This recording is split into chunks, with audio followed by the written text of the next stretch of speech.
Today, from Family Christmas Treasures, we are starting Section 2, Christmas Customs, Stories, and Lore. The first one in this Section 2 is called Christmas Every Day. Again, one of my favorites in this book. All right, this one's written by William Dean Howells and he lived 1837 to 1920, an American author and first editor of the Atlantic Monthly magazine. In this redemptive tale, a little girl overcomes her greed and learns that Christmas is best celebrated only once a year. The little girl came into her papa's study as she always did Saturday morning before breakfast and asked for a story. He tried to beg off that morning, for he was very busy, but she would not let him. So he began. Well, once there was a little pig. She put her hand over his mouth and stopped him at the word. She said she had heard little pig stories till she was perfectly sick of them. Well, what kind of a story shall I tell then? About Christmas? It's getting to be the season. It's past Thanksgiving already. It seems to me, her papa argued, that I've told as often about Christmas as I have about little pigs. No difference. Christmas is more interesting. Well, her papa roused himself from his writing by a great effort. Well then, I'll tell you about the little girl that wanted it Christmas every day in the year. How would you like that? First rate, said the little girl, and she nestled into comfortable shape in his lap, ready for listening. Very well, then this little pig. Oh, what are you pounding me for? Because you said little pig instead of little girl. I should like to know what's the difference between a little pig and a little girl that wanted it Christmas every day. Papa, said the little girl warningly, if you don't go on, I'll give it to you. At this, her papa darted off like lightning and began to tell the story as fast as he could. Well, once there was a little girl who liked Christmas so much that she wanted it to be Christmas every day in the year, and as soon as Thanksgiving was over, she began to send postal cards to the old Christmas fairy to ask if she mightn't have it. But the old fairy never answered any of those postals, and after a while the little girl found out that the fairy was pretty particular and wouldn't notice anything but letters, not even correspondence cards in envelopes, but real letters on sheets of paper and sealed outside with a monogram, or your initial anyway. So then she began to send her letters, and in about 3 weeks, or just the day before Christmas, she got a letter from the fairy saying she might have it Christmas every day for a year, and then they would see about having it longer. The little girl was a good deal excited already, preparing for the old-fashioned once-a-year Christmas that was coming the next day, and perhaps the fairy's promise didn't make such an impression on her as it would have made at some other time. She just resolved to keep it to herself and surprise everybody with it as it kept coming true. And then it slipped out of her mind altogether. She had a splendid Christmas. She went to bed early so as to let Santa Claus have a chance at the stockings, and in the morning she was up the first of anybody and went on and felt them, and found hers all lumpy with packages of candy and oranges and grapes and pocketbooks and rubber balls and all kinds of small presents. And her big brothers, with nothing but the tongs in them, and her young lady sisters with a new silk umbrella, and her papas and mamas with potatoes and pieces of coal wrapped up in tissue paper, just as they always have every Christmas. Then she waited around until the rest of the family were up, and she was the first to burst into the library when the doors were opened, and looked at the large presents laid out on the library table. Books and portfolios of boxes of stationery and breastpins and dolls and little stoves and dozens of handkerchiefs and inkstands and skates and snow shovels and photograph frames and little easels and boxes of watercolors and Turkish paste and nougat and candied cherries and dolls' houses and waterproofs and the big Christmas tree lighted and standing in a wastebasket in the middle. She had a splendid Christmas all day. She ate so much candy that she did not want any breakfast. And the whole forenoon the presents kept pouring in that the expressman had not had time to deliver the night before, and she went round giving the presents she had got for other people, and came home and ate turkey and cranberry for dinner and plum pudding and nuts and raisins and oranges and more candy and then went out and coasted and came in with a stomach ache crying, and her papa said he would see if his house was turned into that sort of a fool's paradise another year, and they had a light supper, and pretty early everybody went to bed cross. Here the little girl pounded her papa on the back again. Well, what now? Did I say pigs? You made them act like pigs. Well, didn't they? No matter, you oughtn't to put it into a story. Very well, I'll take it all out, her father went on. The little girl slept very heavily, and she slept very late, but she was wakened up at last by the other children dancing around her bed with stockings full of presents in their hands. What is it? Said the little girl, and she rubbed her eyes and tried to rise up in bed. Christmas, Christmas, Christmas, they all shouted and waved their stockings. Nonsense, it was Christmas yesterday. Her brothers and sisters just laughed. We don't know about that. It's Christmas today anyway. You come into the library and see. And all at once it flashed on the little girl that the fairy was keeping her promise, and her year of Christmases was beginning. She was dreadfully sleepy, but she sprang up like a lark, and like they had overeaten its stuff and gone to bed cross, and darted into the library. There it was again, books and portfolios and boxes of stationery and breastpins. You need to go over it all, Papa. I guess I can remember just what was there, said the little girl. Well, and there was a Christmas tree blazing away, and the family picking out their presents, but looking pretty sleepy, and her father perfectly puzzled, and her mother ready to cry. I'm sure I don't see how I'm to dispose of these things, said her mother, and her father said it seemed to him that they had something just like it the day before, but he supposed he must have dreamed it. This struck the little girl as the best kind of joke, and so she ate so much candy she didn't want any breakfast, and went around carrying presents, and had turkey and cranberry for dinner, and then went out and coasted and came in with a Papa. Well, what now? What did you promise, you forgetful thing? Oh, yes. Well, the next day was just the same thing over again, but everybody getting crosser. And at the end of a week's time, so many people had lost their tempers that you could pick up lost tempers anywhere. They perfectly strewed ground. Even when people tried to recover their tempers, they usually got somebody else's, and it made the most dreadful mixed.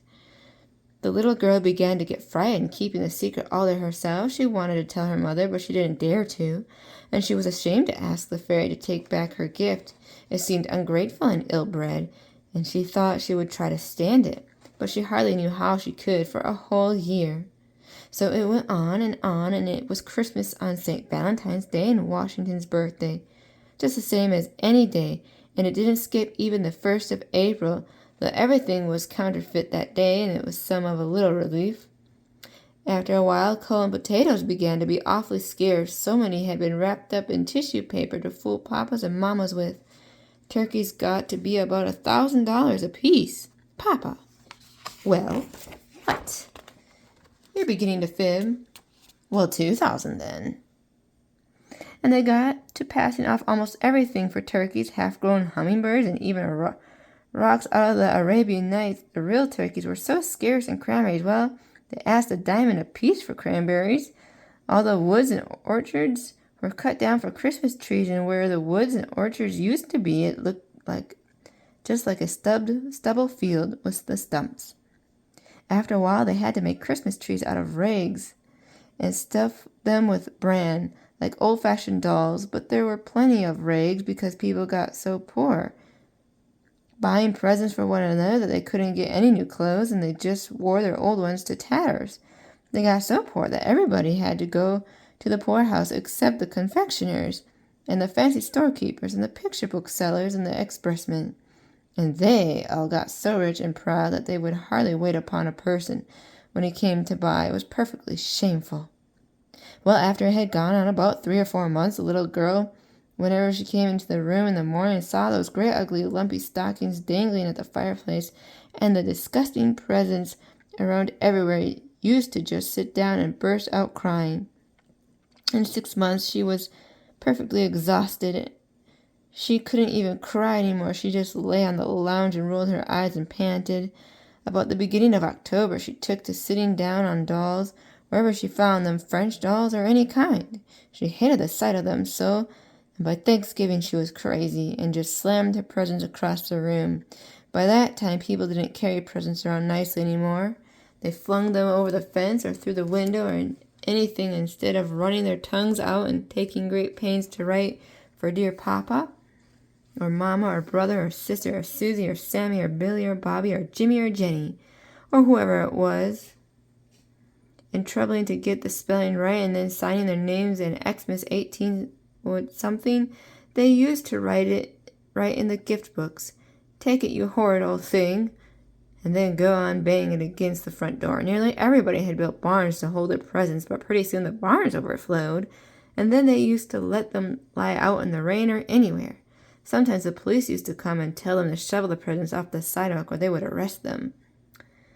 "I thought you said everybody had gone to the poorhouse," interrupted the little girl. "They did go, at first," said her papa. "But after a while the poorhouse got so full they had to send the people back to their own houses. They tried to cry when they got back, but they couldn't make the least sound." "Why couldn't they?" "Because they had lost their voices saying Merry Christmas so much. Did it tell you how it was on the 4th of July? "No. How was it?" And the little girl nestled closer in expectation of something uncommon.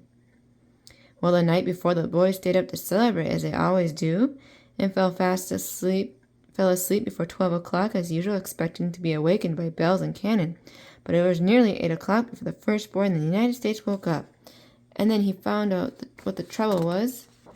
As soon as he could get his clothes on, he ran out of the house and smashed a big cannon torpedo down on the pavement. But it didn't make any more noise than a dump of wad of paper, and after he tried about 20 or 30 more, he began to pick them up and look for them. Every single torpedo was a big raisin. Then he just streaked it upstairs and examined the firecrackers and toy pistol and $2 collection of fireworks, and found that they were nothing but sugar and candy painted up to look like fireworks. Before 10 o'clock, every boy in the United States found out that his 4th of July things had turned into Christmas things. And then they just sat down and cried. They were so mad. There are about 20 million boys in the United States, and so you can imagine what a noise they made. Some men got together before night with a little powder that hadn't turned into purple sugar yet, and they said they would fire off one cannon anyway. But the cannon burst into 1,000 pieces, for it was nothing but raw candy. And some of the men nearly got killed. The 4th of July orations all turned into Christmas carols, and when anybody tried to read the Declaration, instead of saying, "When in the course of human events it becomes necessary," he was sure to sing, "God rest ye merry gentlemen." It was perfectly awful. The little girl drew a deep sigh of satisfaction. "And how was it at Thanksgiving?" Her papa hesitated. "Well, I'm almost afraid to tell you. I'm afraid you'll think it's wicked." "Well, tell it anyway," said the little girl. Well, before it came Thanksgiving, it had leaked out who had caused all these Christmases. The little girl had suffered so much that she had talked about it in her sleep. And after that, hardly anybody would play with her. People just perfectly despised her, because if it had not been for her greediness, it wouldn't have happened. And now, when it came to Thanksgiving, and she wanted them to go to church and have squash pie and turkey and show their gratitude, they said that all the turkeys had been eaten up for her old Christmas dinners. And if she would stop the Christmases, they would see about the gratitude. Wasn't it dreadful? And the very next day, the little girl began to send letters to the Christmas fair and then telegrams to stop it. But it didn't do any good. And then she got to calling at the fairy house. But the girl that came to the door always said, "Not at home," or "engaged," or "at dinner," or something like that. And so went on till it came to the old once-a-year Christmas Eve. The little girl fell asleep, and when she woke up in the morning, she found it was all nothing but a dream, suggested the little girl. "No, indeed," said her papa. "It was all every bit true." "Well, what did she find out then?" "Why, that it wasn't Christmas at last, and it wasn't ever going to be any more. Now it's time for breakfast." The little girl held her papa fast around the neck. "You shan't go if you're going to leave it so." "How do you want it left?" "Christmas once a year." "All right," said her papa, and he went on again. Well, there was the greatest rejoicing all over the country, and it extended clear up into Canada. The people met together everywhere and kissed and cried for joy. The city carts went around and gathered up all the candy and raisins and nuts and dumped them into a river, and it made the fish perfectly sick. And the whole United States, as far out as Alaska, was one blaze of bonfires where the children were burning up their gift books and presents of all kinds. They had the greatest time. The little girl went to thank the old fairy because she had stopped it being Christmas, and she said she hoped she would keep her promise and that Christmas never came again. Then the fairy frowned and asked her if she was sure she knew what she meant. And the little girl asked her why not. And the old fairy said that now she was behaving just as greedily as ever, and she'd better look out. This made the little girl think it all over carefully again, and then she said she would be willing to have it Christmas about once in 1,000 years. And then she said 100, and then she said 10, and at last she got down to 1. Then the fairy said that it was a good old way that had pleased people ever since Christmas began, and she was agreed. And the little girl said, "What are your shoes made of?" And the fairy said, "Leather." And the little girl said, "Bargain's done forever," and skipped off and hippity-hopped the whole way home. She was so glad. "How will that do?" asked the papa. "First rate," said the little girl, but she hated to have the story stop and was rather sober. However, her mamma put her head in the door and asked her papa, "Are you never coming to breakfast? What have you been telling that child?" "Oh, just a moral tale." The little girl caught him around the neck again. "We know." "Don't you tell what, papa? Don't you tell what?"